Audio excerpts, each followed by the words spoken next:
어제 보았듯이 바울은 유대인들의 오해를 피하고 또 유대인들의 마음의 문을 닫지 않도록, 그래서 복음에 대한 마음의 문을 닫지 않도록 하기 위해서 하지 않아도 되는 정결의식을 비용을 들여가면서까지 하는 그런 수고와 노력을 기울였습니다.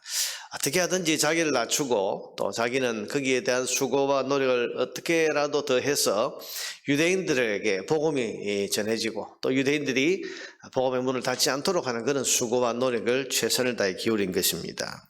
그렇지만 그런 노력에도 불구하고 사탄은 유대인들을 충동질해서 바울을 죽이려고 달려드는 장면을 오늘 볼 수 있습니다. 오늘 본문에 보면 아시아에서 온 유대인들이 바울이 이방인을 데리고 성전에 들어갔다고 하는 거짓말을 퍼뜨립니다. 여러분, 이방인을 성전에 데리고 들어갔다, 이것은 성전에 대한 열심을 가지고 있던 유대인들을 격분시키는 말이 되었습니다. 여러분, 이방인을 함부로 성전에 데리고 들어가서 그 거룩한 성전을 더럽혔다. 그러니까 여러분, 성전을 더럽힌 이 바울을 용납할 수 있겠습니까? 흥분한 이 유대인 군중들이 저 바울을 죽여야 된다 하고는 달려들었습니다. 30절에 보니까 온 성이 소동하여 백성이 달려와 모여 바울을 잡아 성전 밖으로 끌고 나가니 문들이 곧 닫히더라. 문을 다 이제 성전 밖으로 끌고 가고 문을 닫아버리고 이제는 죽이려고 하는 겁니다. 31절에도 보니까 그들이 그를 죽이려 할 때에 자, 이제는 죽이자. 스데반을 죽였던 것처럼 이 바울도 이 예루살렘 안에서 죽이려고 지금 군중들이 흥분해서 지금 달려드는 겁니다.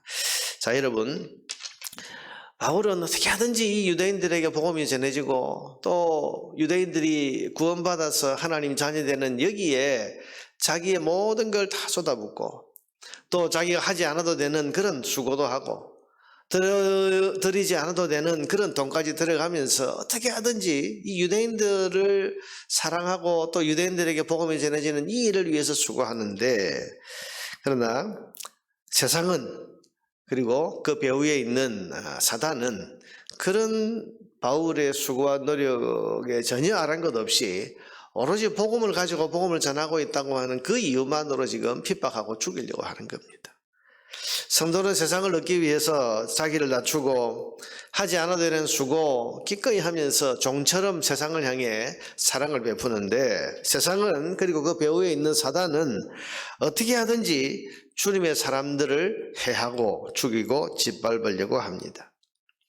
여러분, 이것은 우리 모두에게도 있는 일입니다. 그래서 성실히 바르게 살려는 그리스도인들에게도 고난과 핍박은 항상 있다는 사실을 우리는 잊지 말아야 됩니다. 내가 바로 살면, 내가 정직하게 살면, 내가 사랑을 많이 베풀면 고난과 핍박은 없을 것이다. 여러분, 그렇게 생각해서는 안 됩니다. 사단은 그리스도인들을 원수처럼 여깁니다. 죽여야 할 대상으로 생각합니다. 그래서 복음을 가로막고 복음이 사람들에게 전해지는 것을 싫어하는 이 사단은 항상 그리스도인들, 특별히 복음을 전하고 또 말씀을 가지고 세상을 섬기려고 하는 그런 그리스도인들에 대해서 핍박과 또한 위협을 가해 오는 것입니다. 사단은 경건하게 사는 그리스도인들을 거짓말로 오해를 사게 하고, 지금 여러분 드로비모라고 하는 이 에베소 사람을 예루살렘에 데리고 와서 함께 다닌 건 맞지만 이 사람을 성전에 데리고 가지는 않아요. 뭐 바울이 그 정도의 지각이 없거나 분별력이 없는 사람이 아닙니다. 그러니까 전혀 그런 사실이 아닌데 거짓말, 여러분 예수님을 죽일 때도 거짓말했고, 이게 사단은 항상 거짓, 그래서 사단은 거짓의 아비라고 했지 않습니까? 거짓말을 가지고 하나님의 사람들을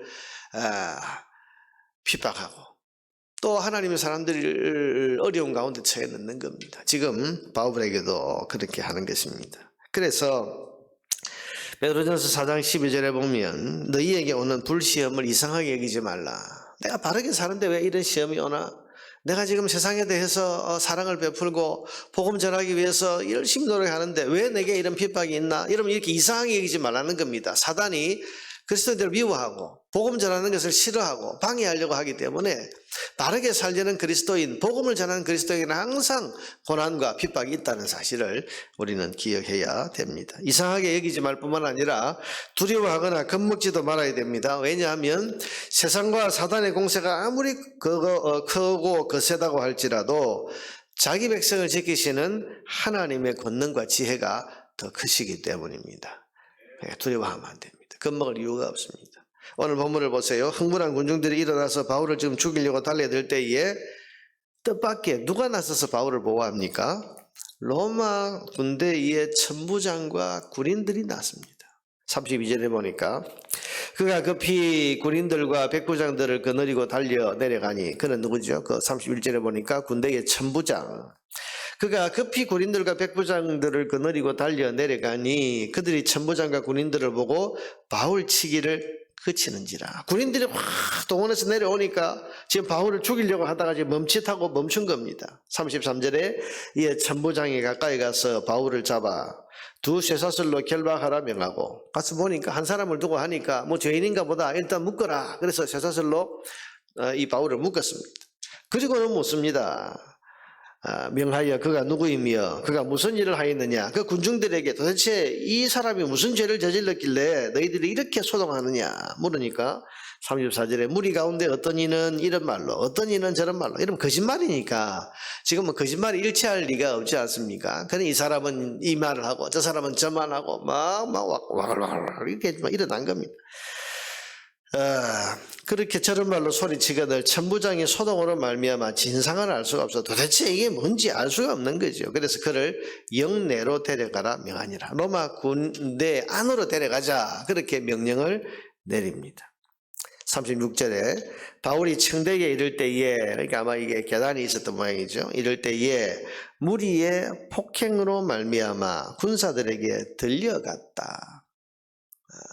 막 군중들이 지금 에워싸서, 여러분 우리가 데모하는 현장 같은데 보면 뭐 흥분한 군중들이 막 여기저기서 흥분하게 소리 지르면서 달려들면 이 사람을 지금 보호할 수가 없지 않습니까? 그러니 계단에서 바울을 들고 갔다. 아마 이렇게 막 서로 이렇게 손으로 해서 들고 그렇게 계단을 올라갔던 것 같습니다. 36절에 이는 백성의 무리가 그를 없이 하라고 외치며 따라감이러라. 결국은 여러분 뜻밖의 로마 천부장과 군인들이 바울을 보호하는 그런 역할을 하게 된 것입니다. 자, 여러분, 로마 군인들이 바울을 지키려고 이런 것입니까? 아니죠. 이것은 그들은 사건을 조사하고 진상을 알아보기 위해서 바울을 지금 데려가고 있지만은, 이것은 이 군인들을 보내서 바울의 생명을 보호하시는 하나님의 섭리의 손길입니다. 하나님 이렇게 하시는 겁니다. 로마 천부장과 군인들은 자기들이 이런 역할, 이런 일을 하는데 쓰임받을 줄 전혀 생각을 못해서 그저 자기들은 자기 임무, 그리고 자기들에게 주어진 그 책임대로 이 예루살렘에 무슨 폭동 같은 게 일어나서는 안 된다고, 그걸 진압하기 위해서 지금 나왔는데, 이것이 바울의 생명을 보호하는 하나님의 손과 발 노릇을 하게 될 것은 그들은 전혀 몰랐죠. 여러분, 그런 것입니다. 하나님의 섭리와 하나님의 손길은 사람이 의식하고 의도해서 일어난 것이 아니고, 사람들은 전혀 모르지만 그러나 하나님이 그것들을 하나하나, 마치 여러분 우리가 장기판에 말을 장기를 두는 사람의 의지대로 이렇게 딱 움직여서 한 칸을 가고 두 칸을 가고 이렇게 가지만 거기에는 장기를 두는 사람의 모든 그 지혜와 또 전술과 이런 것이 거기에 다 있어서 의도적으로 다는 것처럼, 로마 군인들은 지금 전혀 의식하지 못했지만 하나님의 손발 노릇을 하고 바울, 자기 백성을 지키시는 하나님의 도구 역할을 지금 하게 되는 겁니다. 하나님은 고난받는 자기 백성을 보호하시되 보이지 않지만 분명하고도 확실한 도움의 손길로 지키고 보호하십니다. 하나님은 누구를 통해서든지 어떤 방법으로 하시든지 반드시 그 보이지 않는 섭리의 손으로 자기 백성의 삶을 도우시고 보호하시는 분, 인도하시는 분이라는 사실을 믿으시기를 바랍니다. 그러므로 성도는 어떤 시험을 만나든지 어떤 고난을 만나든지 두려워하거나 겁먹으면 안 됩니다. 이상하게 여기지도 말고 겁먹지도 말고 당황하지도 말고, 사단은 항상 이렇게 시험을 해왔고, 사단은 항상 이렇게 핍박을 해왔고, 사단은 항상 이렇게 성도와 교회를 공격해왔다. 그렇게 우리가 담대하게, 당당하게, 그리고 그 모든 일에 대해서 넉넉한 마음으로 대하고, 그러면서 반드시 사단의 공격이 있고 사단의 이런 공세가 있으면 보호하시는 하나님의 도움의 손길도 반드시 우리에게 나타난다 믿고 담대하게 고난 앞에 설 수 있어야 될 것입니다. 비굴하지도 말고 타협하지도 말고 성도는 성도다운 길을 계속해서 어떤 바람 속에서도 걸어가면 누구를 통해서든지 어떤 방법을 통해서든지 역사하시는 하나님의 보호와 도움의 손길이 나타나게 될 것입니다. 오늘도 여러분 이 믿음으로 살아서 말씀대로 성도답게 사는 걸음을 포기하지 않고 이 믿음 가운데서 담대하게 살아가는 주의 백성들 되기를 주의 이름으로 축원합니다.